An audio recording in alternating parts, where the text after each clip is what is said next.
I'm Jeremy from the newly enfranchised Ghostbusters Reading. I used to be part of another paranormal investigation team, but when they decided the name was going to be the Supernatural Hunters Intelligence Task Force, which I told them was highly derivative of the United Nations Intelligence Task Force from Doctor Who, and that the acronym was literally shit, they decided that they didn't want to actually work with me anymore.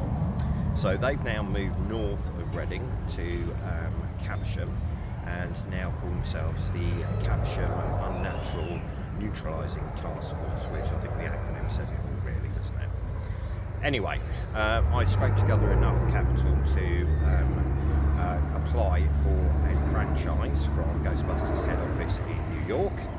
Unfortunately, the cost of the franchise was quite expensive, so unlike Ghostbusters HQ, who are financed by a tech billionaire, I've had to basically get my equipment from high street stores and online retailers, so Primark, Etsy and Temu.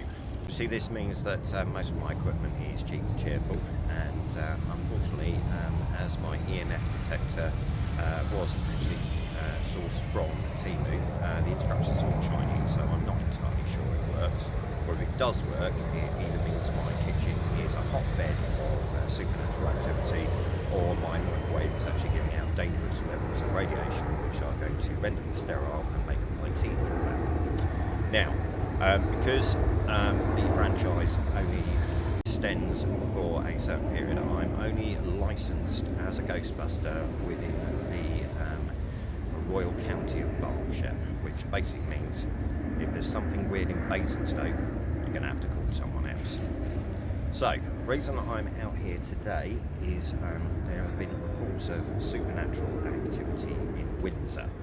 I was hoping that it was going to be either Windsor Castle or maybe Windsor Great Park, but no. Where am I? Legoland. So we gained entry to the park. Unfortunately, whoever called us didn't actually inform management, so I had to pay full price entry, plus also £12 for the privilege of parking in a field. I'm obviously in the wrong line of business.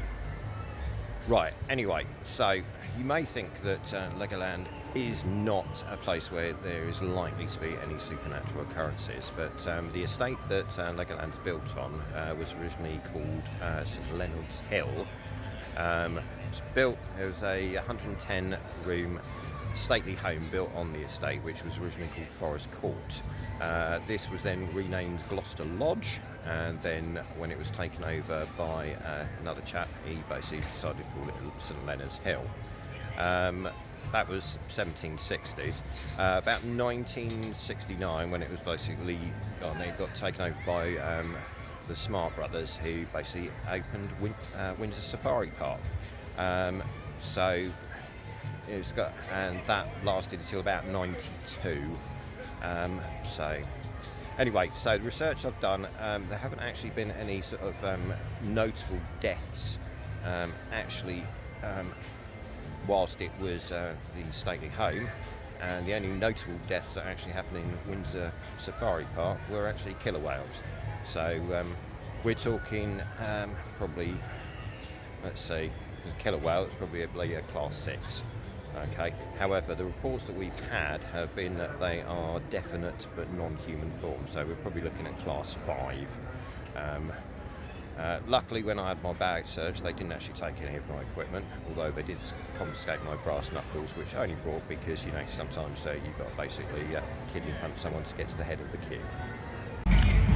This is the supposed centre of the supernatural activity here at Legoland, and it certainly looks the part, but obviously what we'll need to do is actually check it on the EMF meter.